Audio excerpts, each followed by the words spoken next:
What's up, everybody? How's it going? What's going on, chat? Looks like chat is kind of moving a little bit. How's it going? How's it going? Welcome to the Bad Chess Podcast. I am your host, the current, the reigning, the defending, and the undisputed third worst chess player on Kick, KD215. And this is the very first episode of the Bad Chess Podcast. But don't let the title fool you. Just like I am a bad chess streamer, I am also a very bad chess podcaster. So bad, in fact, this podcast has nothing to do with chess. So what is it about? Who knows? I guess it's kind of about having fun, hanging with people I really respect and admire. And there are a few people I admire more than our guest today. She has been a part of some of the best animation in recent years, including being the staff writer for seasons 1, 2, and 3 of The Legend of Vox Machina. If you're not sure what Vox Machina is, I'm gonna roll the trailer from Amazon just to get everybody up to speed. Rises. Our only hope lies in these brave warriors. What the fuck? Right. Who else have we got?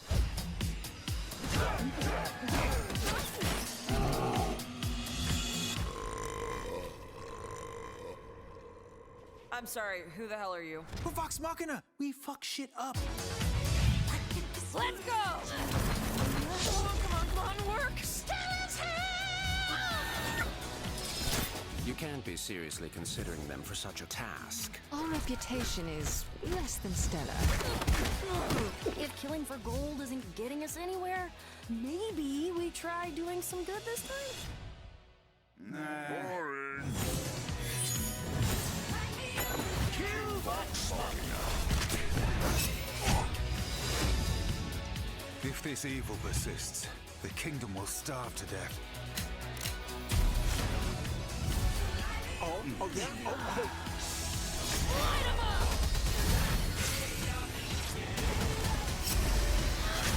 I suggest we run right now. Fuck that. We fight.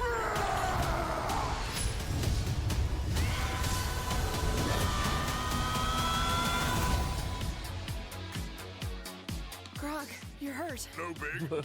The Legend of Vox Machina, huh? So without further ado, I want to introduce you to tonight's guest. She has often been called Mark Hamill's best friend, Meredith Kecskemety. Meredith, how's it going? Hello, hi. Hi. So, Vox Machina, huh? Yeah. And I just want to put this out there to start, right? We know, just for those who don't know, there is a strike going on. The writers are on strike. The actors are on strike. It limits some of what we can talk about. Do you want to just start with that, like, just so everybody knows up front where the limits are? Absolutely. I will be, very, very obvious. The strike is very important. The strike is exactly what needs to be happening in Hollywood right now. It is sort of touching animation in different ways than it is live action. Fortunately and unfortunately, lots of different reasons, Vox Machina is not a WGA show, and it's an Animation Guild show. Writers are in the Animation Guild, which is a separate contract, and actors in animation right now are still able to record, and that is also a separate contract than what SAG is striking. So from my knowledge, that's in the clear. And some other shows that I've worked on are in the clear, too. So, yeah. Cool. Yeah. So, I want to start with, I don't really want this to be an interview show, but obviously we have to put some questions out there. Mm-hmm. To me, the biggest one is, I have known you a long time. For those who don't know, I've known Meredith for a ridiculously long time. And when I met you, your dream was to write for children's shows. In fact, I believe you wrote an episode, if you give a mouse a cookie. Yes. How do you go from I'm writing children's shows to, I mean, we just saw the trailer, clearly not a children's show. Yeah, I mean, it kind of goes back to a few different factors.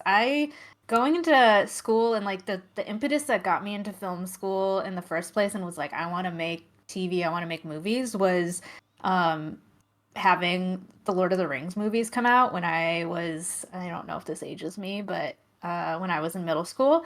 And those were like had such an imprint on my brain about what was possible to do with fantasy in a visual medium like that.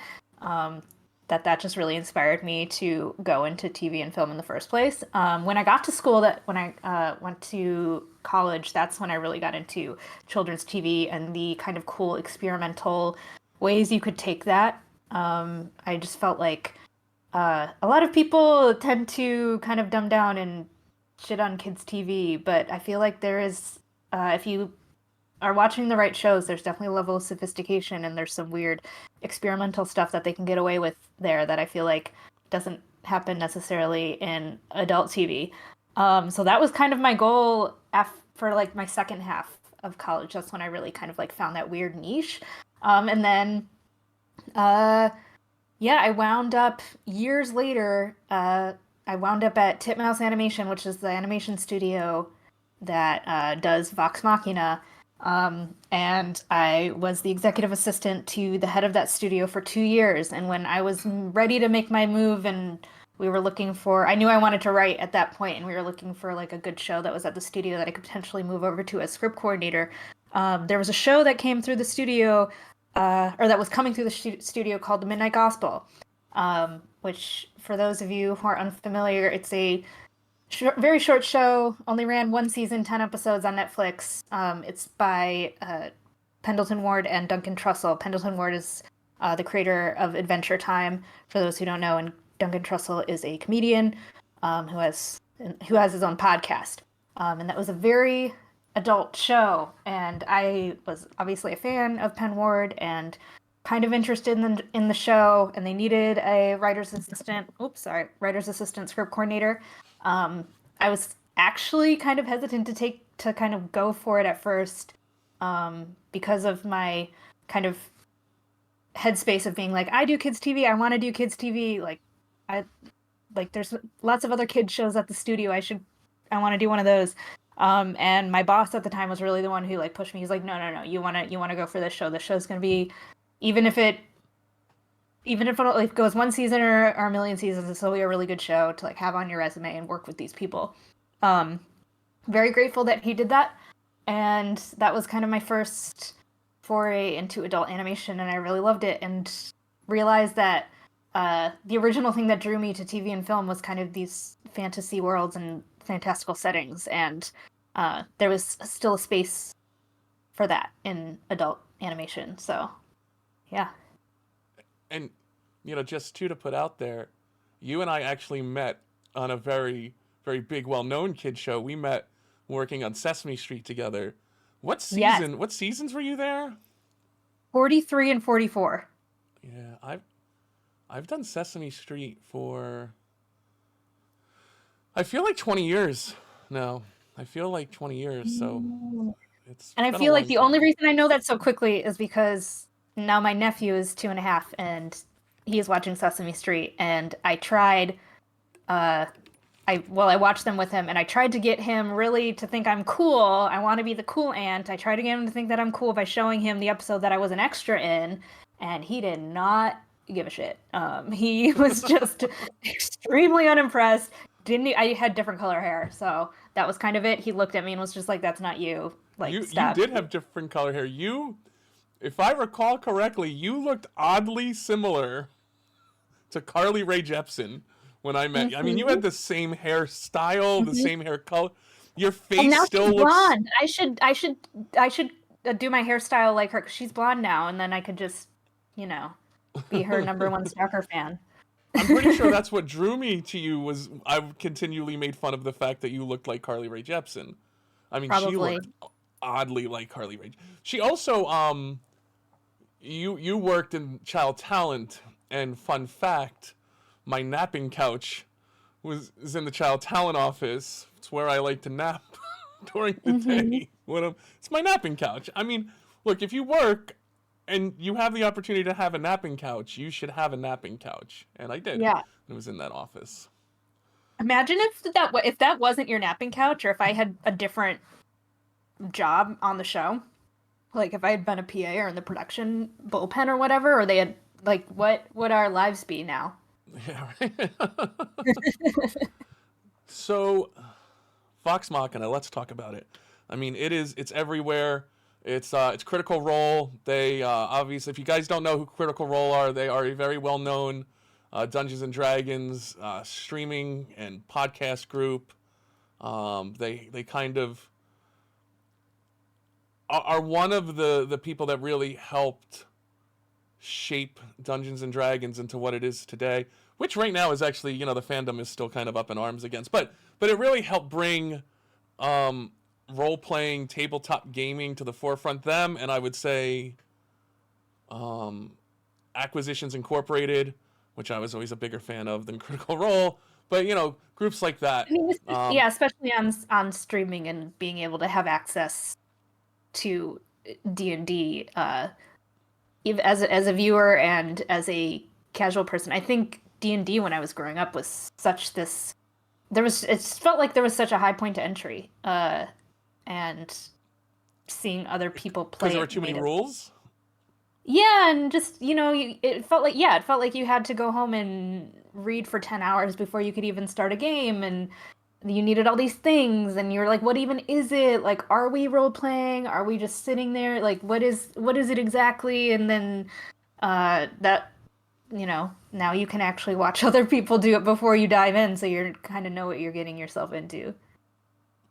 So, explain how you first came to link up with Vox Machina.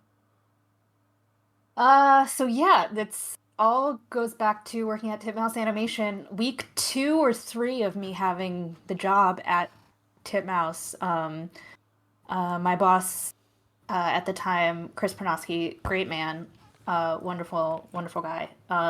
He had me set a meeting. Critical Role wanted to come in and pitch an idea for this show.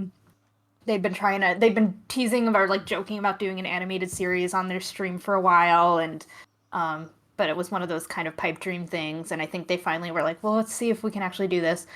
So they came in to pitch it to Titmouse, and I was already a fan at that point. I knew who they were. I played D&D, and I'd known about them and other that whole world.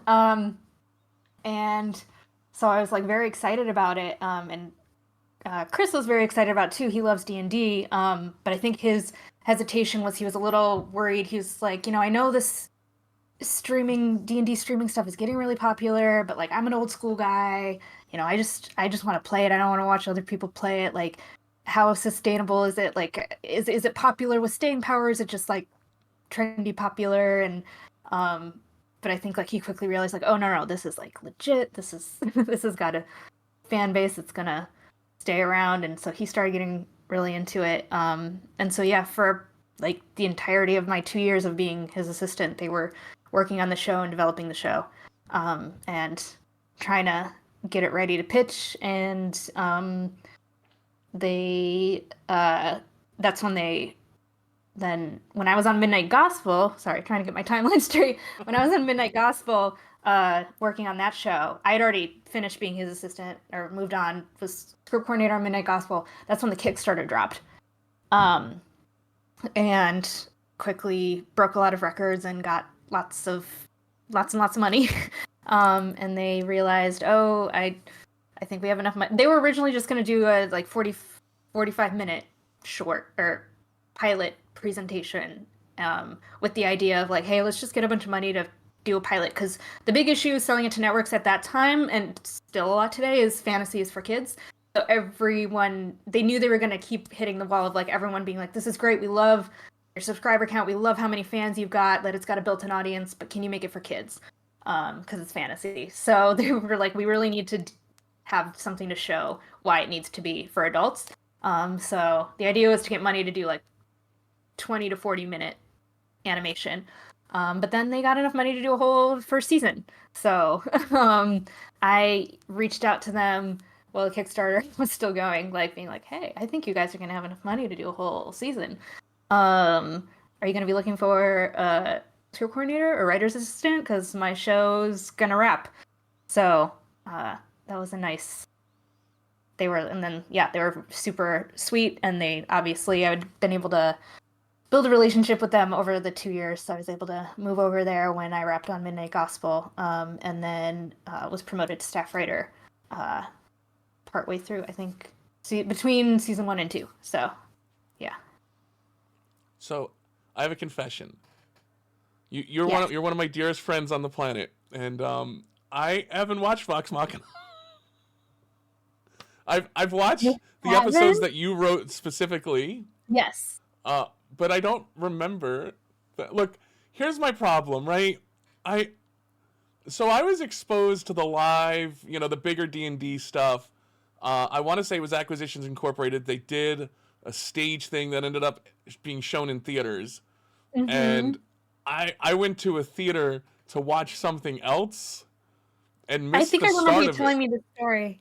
And so I just was like, well, whatever. I'm just going to walk into this thing because it was a live event. I figured I would check it out. And the place was packed. I mean, the seats were just absolutely... I couldn't believe the number of people that were in there.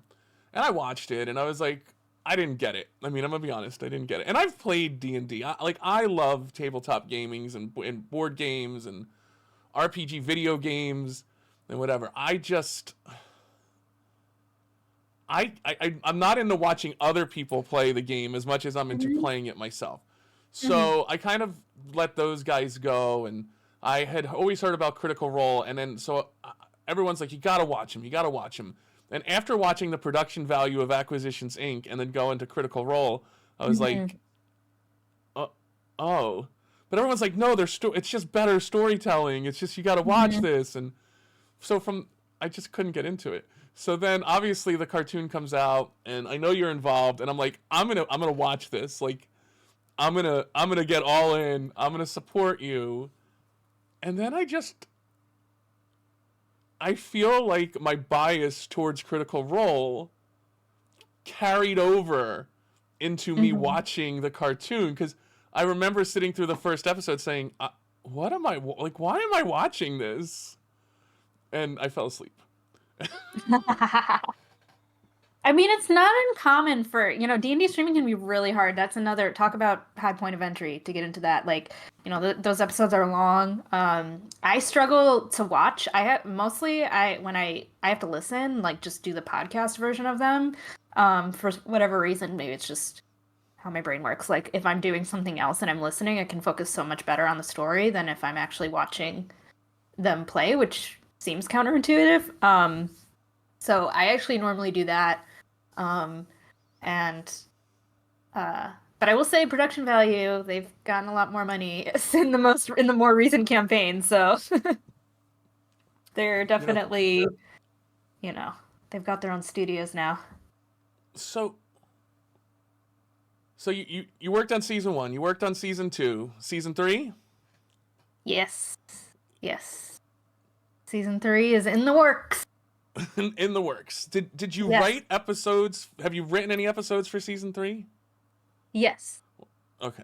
All right, but we can't talk about them. Can't talk about them. I don't know when it'll come out.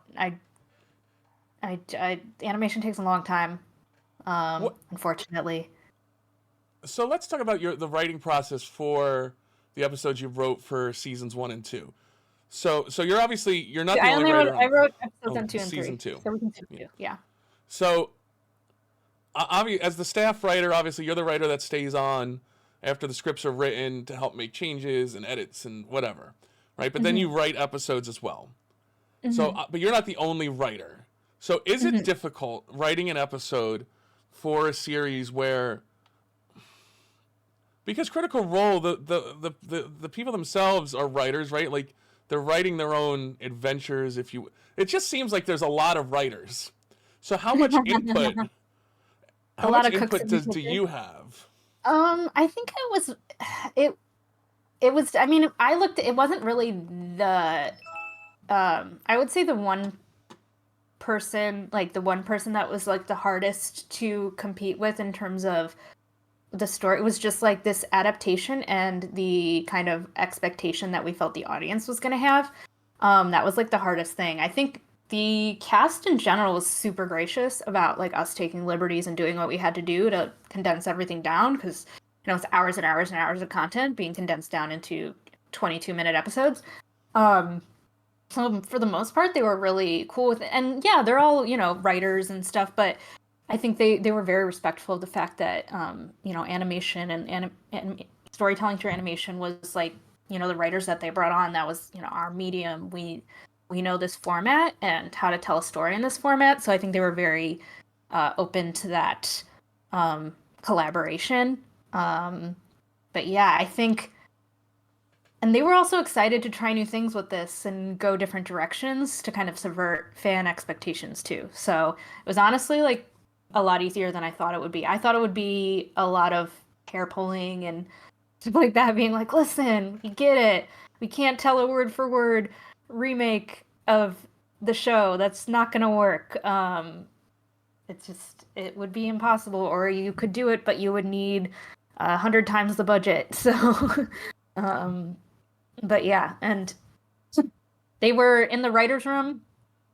It was like, we kind of did it similar for the first couple seasons, where we would do like a big summit with all the writers for a few weeks, and the cast would kind of join sometimes to kind of listen in, or if we knew we were going to be breaking an episode that heavily involved their character, they would come in case we had questions or wanted to throw out suggestions or like different ideas that like their character could be doing, and they could kind of the other hard thing with this not only being characters they created but D&D characters is I think there's another layer of feeling that personal connection to your character when you've created a D&D character and you've lived a D&D character.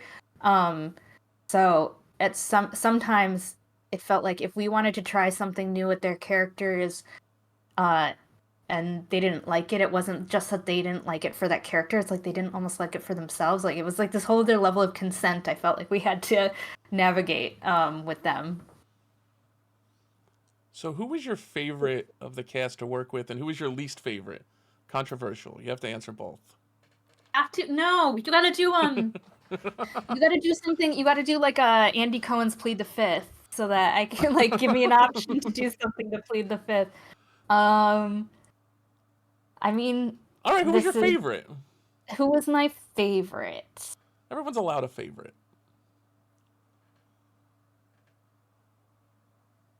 For example, watch. I'll go first. Of all of the casting assistants at Sesame, you were my favorite. See? Mm-hmm. It's very easy. Of all of them, you were my favorite. They all like brought such different energies to the room. I think like the person who I obviously like geeked out the most about, who I was just like, I can't believe we're listening like every day of the week. I'm like, oh, we're listening to just like hours of him additionally world building, was Matt Mercer, obviously. Like that was great. I also, the person who I'd always just like looked up to the most and was like, she's so badass, was Laura Bailey. So that was just really cool to be in a writer's room with her. And then, but I'm gonna say something nice about everyone, because I just like Marisha Ray was also really badass. I love her, like her. And then so say something nice about everybody. Keep going. Yeah, they were also great. Sam and Travis are the kind of spearheaders of it, and they were the people who they brought me on originally, and I will just always have a soft spot in my heart for them. And they were really good about reining everyone in and getting everyone, because like we could have gone on for like 10 drafts of a script with them giving notes, and like they were just amazing at reining everyone in, getting everyone on the same page, being like, great, we could take this story in 10 different directions, but like this is where we gotta go. And then Ashley and Taliesin. I will say it's funny because there's like certain people who were like certain seasons they were like, I don't really want to be involved in writing, and then later they were just like way more into it. Like I feel like I didn't see Ashley and Taliesin a lot in the beginning, and then they got really involved like later, which was cool. This is gonna be a fun question. Have you played D&D with them? Right, I knew you were a D&D player at some point. Did you ever say, "Hey, I'm enjoying the campaign," or did you say, "Hey, come join my campaign"? No, but I have run a couple D&D campaigns for other people on the crew. I ran one when we first started. There was like when we still had a pretty small crew, like it was just like pre-production people and like our production manager, and there were a few people who had never played D&D before. So I ran a special game for people specifically who like didn't really have any familiarity with D&D, so they could kind of get into it. And then and then I ran a second game later with other crew people. But yeah, I've never played, unfortunately. I have sat at the table, at the Critical Role table, but so we have actually talked about doing a D&D stream, playing a game. I mean, I've talked about putting it together and you playing in it. Yeah. But my problem is the same thing as with this podcast. I don't half-ass anything. Mm-hmm. And so I keep taking the time to put stuff together for it, and I feel like I spend more time building something than I do actually doing it. But I mean, it's gonna happen one day, and I feel like we have a great group of people, which I'm not gonna mention everybody now, but I feel like it's gonna happen. So sit tight. Mm-hmm. We're gonna have a campaign. It's gonna be ridiculous. I'm gonna show something. I'm gonna change my answer. Travis is my favorite because Travis gave me this. It's a signed can of Strong Jaw Ale, and he said, "I signed your name so that you couldn't sell it." And why would you want to sell it? I laughed at that. Yeah, I was like, no, I was like, what am I gonna do? Yeah, I'm not selling that. But yeah. So there are some people in the chat that I think have some questions, right? Which I'm gonna open it up to some of them for. But by the way, there's a fan in the chat of Midnight Gospel. Said Midnight Gospel was very trippy. Loves Midnight Gospel. So if you want to ask any Midnight Gospel questions or whatever, ask any question you want. She will take the questions. But we're gonna do it with a little bit of a twist on the script because Vox Machina is a D&D show. We're gonna put a little D&D spin on this, and on the screen we have a D20. When you ask the question, when I pose the question to her, we are going to roll the D20. If it's for a knowledge check, obviously, for those of you who don't play D&D. We have to do a knowledge check for her. If we roll a 12 or higher, she knows she can answer the question in all honesty. I mean, she might not know anything that might be the right answer, that she may not be able to answer the question, but she can go on with everything she wants. If it's between like an 8 and 11, she's going to give a tiny answer. Just she knows a little something about it. Anything less than 8, and she knows nothing about the question you're asking, but will bullshit an answer just to make you feel good and make you feel like you've had your question answered. Because I don't want to leave anybody feeling like they weren't heard. So if anybody has a question that they would like to ask, we will ask, and then we will roll the D20, and we will see. And you, Mary, you can see the D20 on your screen, right? Yes, I can. Okay, so Anybody in chat? Anybody with questions? The chat has now slowed to a crawl when I. Pawn, I feel like we asked that question, but I'm gonna roll it. I'm gonna roll. Pawn wants to know what your favorite show you worked on is ever, of any show you've ever worked on. We're gonna roll the d20. Remember, Okay. 12 or better. You can answer it on it. Big. 8 through 11. Answer it small. Just quick answer. Anything under that, lie. Just lie. A 19. Ooh. It's almost a perfect 20. You go ahead and answer. What's your favorite show you ever worked on? Okay, well, I will say, and I think most people have in LA, we have very short attention spans. So I feel like most people are going to give you answers about stuff. The show I'm working on right now, which is I'm working on an unannounced Disney show. I would say the crew on this show is just a goddamn delight. They are so lovely. I also feel like maybe it's because it's the first show I worked on that's hybrid back in the office, and everyone is just coming out of. It's like the first round of shows this past year that have been somewhat in person. So people are really excited to be back and socializing with people. So that might also be it. The show that, that's my answer about that. But I feel like I could give a little more because I rolled a 19. I think the show that I was the most excited to and I knew the most about and like ended up being just this crazy experience was obviously Vox Machina. Working on that was just a dream come true, and that's been really cool. And still, yeah. The chat wants to know if you have a favorite character on Vox.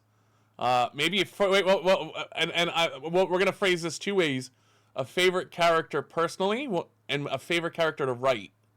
And we're gonna roll the d20. We're gonna do a knowledge check here. Does she know what her favorite characters are?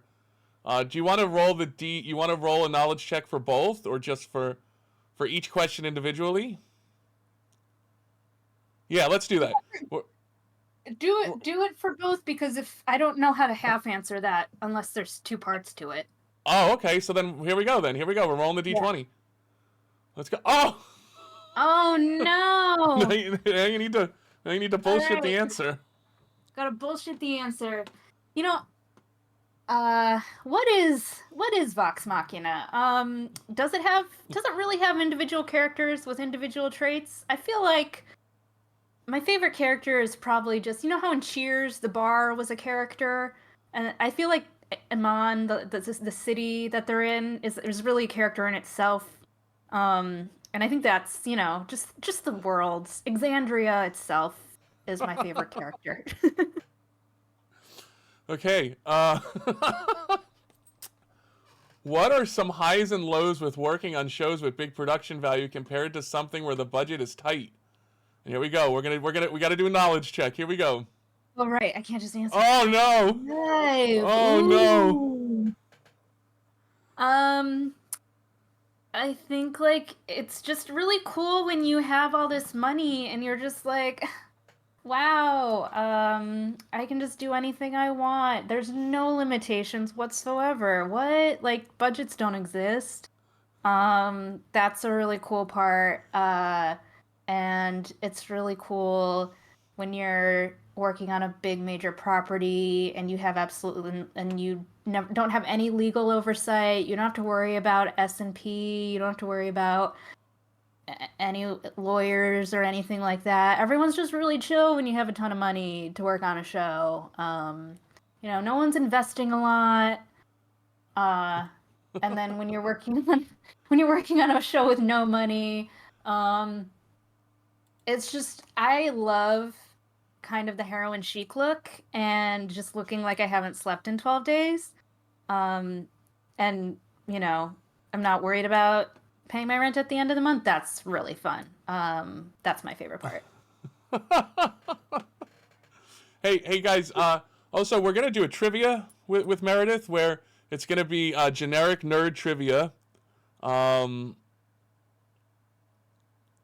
while we're answering the next couple questions, if you type +1 in the chat, you're gonna be up for a prize. If she gets the questions correct, you win a prize. If she gets the questions wrong, no prize for you. So go ahead and just type +1 in the chat. Literally, just the plus sign and the number 1. It'll look like this. Boom. And get yourself in there.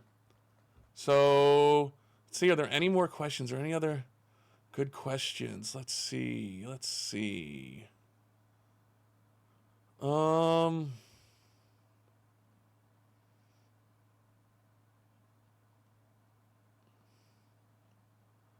A couple people said your work is incredible. Your work is incredible. Which is just so lovely. I don't know. Is there anything you want to talk about while I'm looking for perusing the chat here for the questions? I can talk about. I just got a really funny email that someone that I work with accidentally sent a company-wide email that was intended for one person. That's funny. Let's see. Is it an older person or is it a younger person? Because I feel like younger people now are way more guilty of sending incorrect. It's a sweet young soul. I just want to go give them a hug right now. It's like when what was it when the HBO sent out that email to all its subscribers, the test email, and the entire world was just like collectively like, let's go give that intern a big hug. Like, we feel so bad for them. All right, so if there's no other questions, we're gonna move on. We're gonna roll this this chat thing. We're gonna see who's gonna play for a prize. Oh wait, we have another question. Oh boy. Right. But by the way, Mano King, you have won the prize. It says write something in the chat to claim your prize. You have 22 seconds. From Botrix, by the way. So okay, we're gonna roll. The question is, what show have you worked on in the past where you missed the crew a lot? And it's a 14. You have all the knowledge for this one. It's weird because it's funny because I'm on a show right now, but like it doesn't have a lot. I've never worked with most of the people before, but it's right next to a show that has a lot of people I've worked with before, so it's kind of like I haven't even left. I really miss the Midnight Gospel people. We had such a solid production team. And in animation, your production team really makes or breaks a show. I always said, like, I mean, artists are amazing, and they have the most, their gifts are, like, God-given. It is beautiful, but, like, you can draw pretty pictures all day. If no one knows where to find them, and put them together, then you're screwed. So I truly, like, whenever they really taught me how to make sure I know who is on the production side before saying yes to a show, because that show itself could have just been an absolute hot mess and disaster just because of all of the elements in that show, and there's very little reuse. Because every episode was in a different location. That show really could have been a nightmare if we did not have such a strong, solid production team, and I miss them, and I'm still on a group chat with them and talk to them all the time. Cool. By the way, there's a reminder in chat a friendly reminder to remember to drink water. Remember to drink water. We're gonna do an initiative check. Does she remember to drink water? We're rolling for initiative. Oh no, she does not remember to drink water. I don't get to have my Marco Rubio moment. Oh, poor Meredith. She's gonna. I do actually remember to drink water. Okay. Can I drink? No, go ahead. Have water. Go ahead. You're fine. Thank you. I live in LA. I'm constantly dehydrated. I live in the East Coast, and I'm constantly dehydrated right now. Okay, so we're gonna play some trivia. You before the show, you have pre-selected some trivia categories. The one category at the top of your list was Lord of the Rings. And when we were...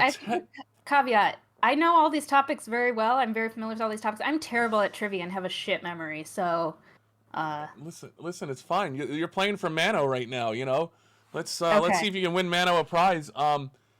You know, what's funny is you kind of gave yourself away a little bit before when we were testing the stream. You saw the trivia questions. You're like, oh, yo, I got these answers. So I made the questions a little harder. Okay, good. And these questions come courtesy of Dorky, Geeky, Nerdy. And Okay. here we go. First question. Do not meddle in the affairs of who? For they are subtle and quick to anger. Do not meddle in the affairs of elves? Is that your final answer? I can't. I'm gonna say yes because you always do that. You always try and Wizards! fake me out. Wizards! What do the elves call Gandalf?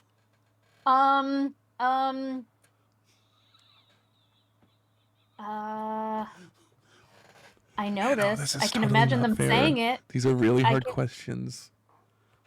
No, this one is not a hard question. I should know this. It's in the books many times. But yeah, my ADD brain will not pull it out. Sorry. Oh. Miss Randier, yes. Pippin's full name. Pippin Brandybuck? Peregrine Took. Oh yeah, Mary Doc. All right, the all other right, one. all right, Peregrine Took. all right. Listen, we're gonna back this up a little bit. We're gonna back this up a little bit. We're gonna make this easier for Mano to win. Sorry, Mano. We're gonna go to some easier I questions know for Sam her. Pony's name. I knew the next one. Oh yeah, did you? Yeah, it's Bill. All right, here we go. Get in here. Before he was called Golem, what was he known as? Smeagol. I mean, I don't think it gets any easier than that. Frodo's shirt of mail is made from what fictional metal? Mithril. Oops. Of course it is. How many members are there in the Fellowship? 9. There are 9. There are 9. Legolas hails from what forest? God, it's Lothlorien? No.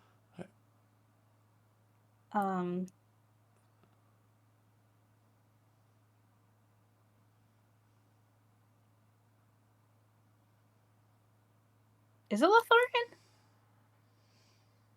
I think it's Mirkwood. Mirkwood?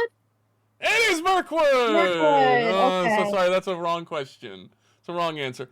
What character initially goes by Aragorn. the name Strider? Aragorn. Aragorn is I correct. gotta you go. Oh God, what creature did Gandalf say could not pass?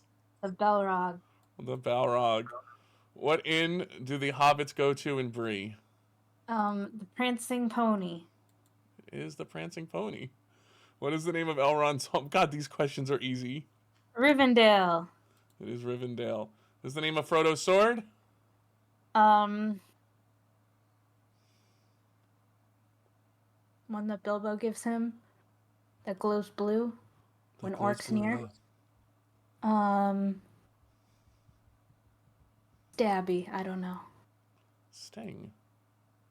Ding, yes, oh my god. Who was Faramir's brother? Boromir. It was Boromir. That's right. Somebody says that they're on a call with a prank person. I want to be on a call with a prank person. Well, I don't know. I get to be on a call with a prank person. What were the other categories that you said you were good at? I didn't say, I never, if you look at that email legally, I did not say I was good at these. I just said I would do them. Pixar. Oh, you said Pixar. Sorry. Hold on. I want to do the Pixar one with you. We'll do the easy Pixar one. Because I don't think you're going to get it. I'm going to be honest with you. Really? Yeah. It's probably like they do a bunch of their shorts, which I mean, I don't know. I just feel like it's going to be too nerdy. Okay, what's the name of the lamp that serves as the mascot for Pixar? that guy has a name? Isn't it? Is it Pix? Is it Lamp?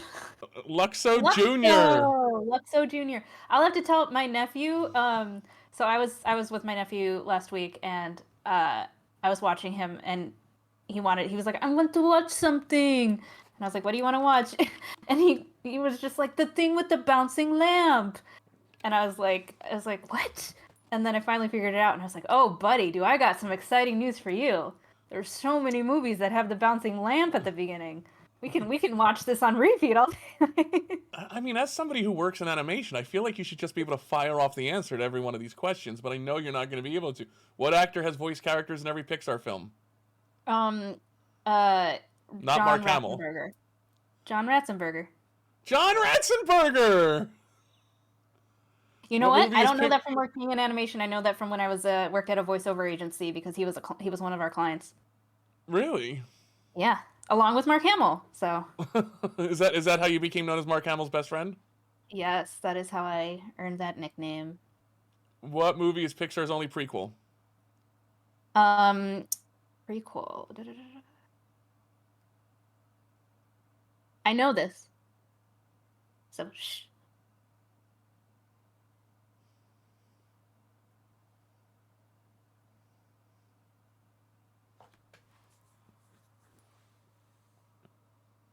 I don't. Wait, I'm blanking. I know, like.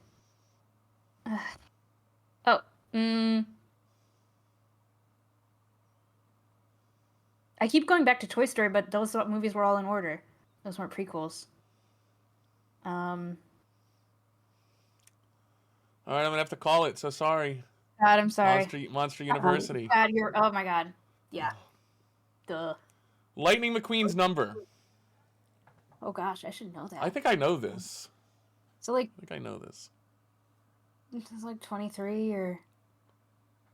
I think it's 34. Isn't it 95? It was the year that Toy Story came out. That makes sense. Yeah, probably 95. Right. 95. You knew the second one. What fashion designer has an aversion to capes? Edna Mode. What is the name of the monstrous bear in Brave? I've only seen Brave like two times. So I do not know. Mordu. Mordu. But by the way, our mod Don says he would be kicking our butts in this. Located Probably. along Route 66, what town do Mater, Sally, and Doc all call home? What town? Radiator Springs? Radiator Springs. Yo, he's just firing the answers off. The phrase Dia de los Muertos was almost trademarked in anticipation of what film? Coco? Coco. They tried to trademark that because, oh my God, that's stupid. Well, you know, there's a woman in Baltimore who trademarked the word Hun and became like the villain of the city. Wow. Yeah, she's great. I guess she gave the trademark back. It was an episode of Gordon Ramsay's Kitchen Nightmares because she had a restaurant that literally nobody would go to because she was the villain of the city. Because she trademarked Hun. In Finding Dory, Hank is described as what kind of creature? Is Hank the octopus? He is an octopus. Oh, but it's more specific than that? It's like... Yes. Oh, I don't know. A septopus because he only has 7 arms. Okay. What 2003 short featured a jackalope and a shy sheep? Isn't that like Bounding or Bounce? The one where the Bounding. Hey, Don, I bet you didn't know that one, Don. Bet you didn't know that one. Truly don't know where I found that one nugget in my brain. Can clear that out for some of that Lord of the Rings knowledge. More important. See, this was fun. Trivia was fun. Who said you suck at trivia? I did. I should have known all those Lord of the Rings questions. I read the books all the time. I feel like we should do a round where you have to roll and do a knowledge check. You know, if you actually Harry Potter, you're a Harry Potter fiend. Mm-hmm. Well, we can look back on this moment and remember the times that you messed up Harry Potter trivia. How do you feel about Harry Potter and the Sorcerer's Stone? I mean, I feel like I'm like I don't know. Okay. I could do that. I haven't read them in a really long time. My fandom has waned in recent years. I'm like not that on top of Harry Potter anymore. Here we go. I just think it would be funny to have you have to answer the questions wrong. Oh God, I wouldn't be able to answer any of these questions. Oh no. Oh no. Here we go. Let's just give it a shot. Before you answer, do you know the answer? Yes. Chat, do you think she knows the answer? She seems very, very sure of herself. Let's see. I don't think she knows the answer. Meredith, what's the answer? The answer is 3 Magic Place. So sorry. It's number 4 Privet Drive. Don, you were wrong too, Don. So sorry. Darn. What's Harry's birthday? Do you know the answer? I think so. All right, hold on. Let's see. I know at least the month. Okay, yeah, you can know it. What is it? Can I just say, I just know it's in July. I think it's July 11th or July 31st. July 31st! Okay. What is the title of the first chapter? I know that. But do you know it? Let's find out with a knowledge check. You do know it. What is it? The Boy Who Lived. The Boy Who Lived is correct. Go ahead. Ron tries to turn Scabbers what color? Do you know the answer? Do you know it? I believe so. Does she know it with a knowledge? Oh, you don't know it. I'm so sorry. Rainbow. If you did know it, what was your guess? Yellow. Yeah, the chat's screaming yellow, and yellow is the answer. What color is the ink on Harry's letters from Hogwarts? Do you know it? Maybe. I mean, you definitely don't, but go ahead and make the guess anyway, because it's a guess. An actual guess? I think it's maybe green. The chat says red. Survey says, yo, it's green. How did the girl guessing get it? And y'all in chat, who so were sure that you had it. Here's the thing. It's not a memory based on like the words in the book or anything. It's my memory of the image of. So I was like, if it's what it was in the movies, it's green. But I wasn't sure if that's what it was. Whose bike does Hagrid borrow to bring Harry to his aunt and uncle's house? I know this. Like, you definitely know it? Mm-hmm. But do you know it? Do you know it? Does chat know it? You do know it. What's the answer? Sirius Black. It is Sirius Black. Come on, this is a fun game. Who is the first Weasley that Harry meets? Do you know it?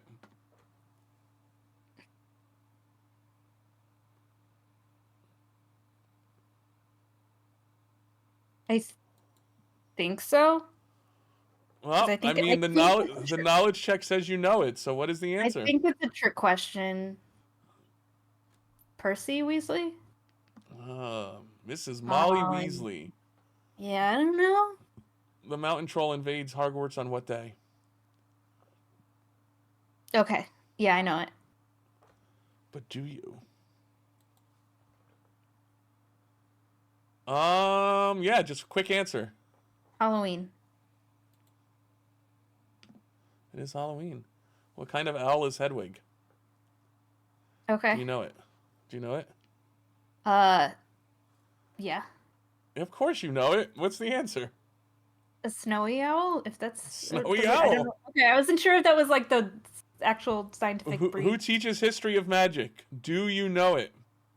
Yes. But does she know it? With a knowledge check. The knowledge check says you know it. Professor Binns? Professor Binns! See, trivia can be fun. Trivia can be Trivia fun. can be fun. I retained a lot more that I thought I had. I think the D20 is fun too. Like I feel like Yes. that should just be a bit that persists through my through this podcast and show. I liked coming up with like the fake answers. That was fun. Do you want to answer any of the questions for real? Like what is there some of the highs and lows with working on shows with big budgets compared to one where the budget's tight? Yeah, I think it's really comes down to where it depends on where the money's being allocated. Like I've worked on shows with really big budgets, but it was all ballooned for talent. And so it was still really stressful on the crew, and I worked on really low budget stuff, but it felt about the same because we were in the similar situation. I think more money just gives you more people, so it's a lot less workload and more workload to go around. Like you can spread it out, so it's just can feel less stressful at that point. But I will say, usually with bigger budget shows comes bigger budget problems. Usually the networks have a lot more opinions and are way more stressed and way more over your shoulder while you're doing everything because they're very nervous about their like very expensive investment. Rightfully so. Like they want to make sure you're doing your job correctly when they put a lot more money on the line. Whereas like a show like Midnight Gospel was a lot lower budget. If by, Netflix standards, it was definitely a lower budget show for them.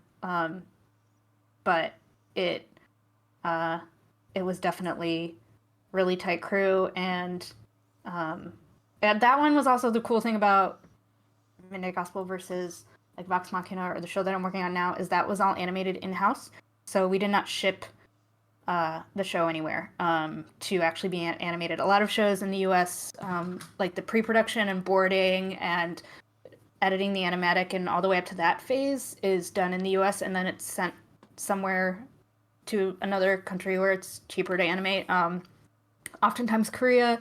We have Titmouse has another studio in Vancouver, which it'll ship kind of to itself, or even sometimes it'll be shipped within the U.S., like to New York.